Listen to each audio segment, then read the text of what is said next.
Hey guys, so I apologize if you hear any jingles around while I'm doing this video. My dog and cat are in the process of chasing one another and the dog has jingle bells on. Anyways, so this video is just to go over slide number 4. So real quickly, what am I expecting from just this slide? So this slide kind of puts all of the introduction video together. We put it in one space and we think through it. So it gives you your goal question as well as background information. So this whole project is about insulators and conductors. So materials that allow movement and thermal energy to pass through them easily, and then other materials that do the opposite, that resist the movement or the flow of heat energy, thermal energy through them.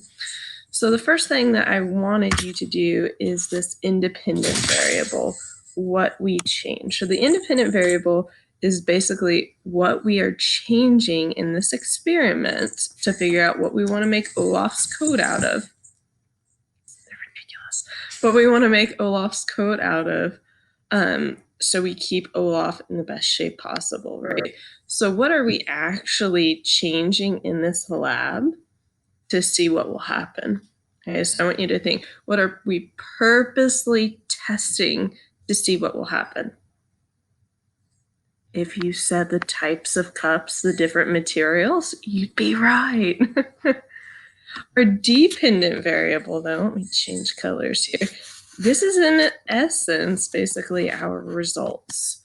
So we have all these different types of cups, different materials. Put some water in them, stick some thermometers in them.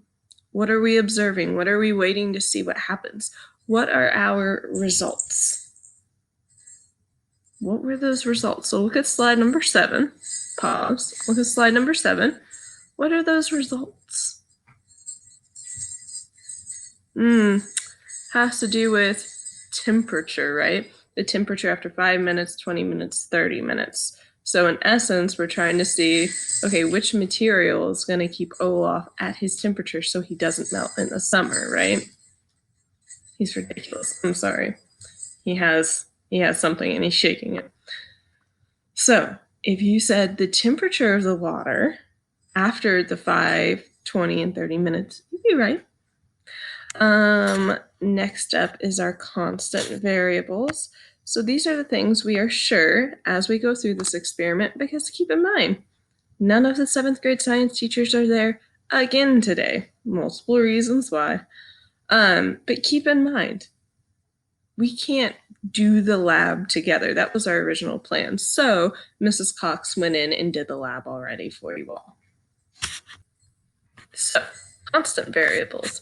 So these are the things that Mrs. Cox, as she went through this experiment, what are those things that she was sure to keep the same for every cup in every thermometer? Think about it.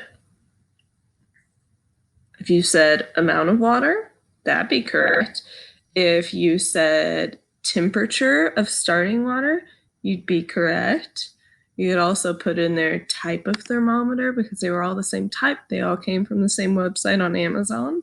So we're consistent in using the same thermometer. You can get a little crazy with it. If you can think of anything else that we were careful to keep the same, that's what you want to think of. Let me see if I can move this box out of the way. Okay. Then lastly, our hypothesis. So if I